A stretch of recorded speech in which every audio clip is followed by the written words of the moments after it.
Gonna go ahead and do a bike check on this S&M Holy Diver that I just put together. Start off, it's a 20.75 frame.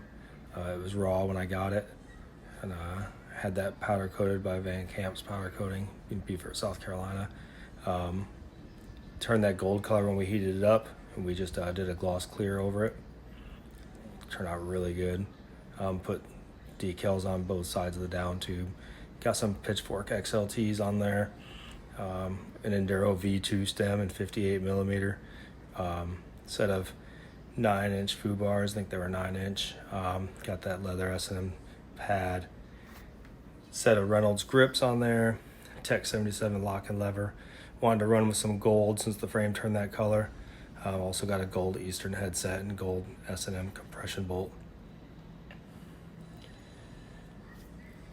You can come down here and carry that gold on. I got a medieval guard sprocket in a 25T set of fit indent cranks, 175 with 48 splines, some Hoder pedals, half link chain.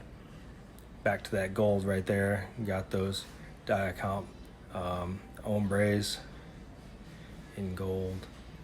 Got a little Dio sticker signature on the frame there. Got a laid back seat post, that white S&M seat.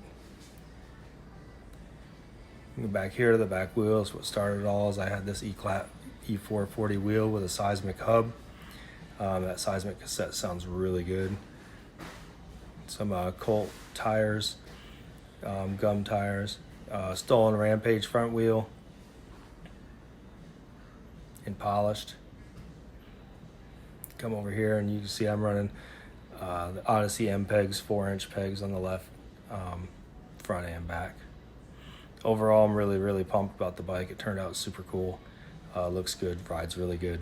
It's the shortest back end bike I've ever had, but I love it. Thanks for checking it out.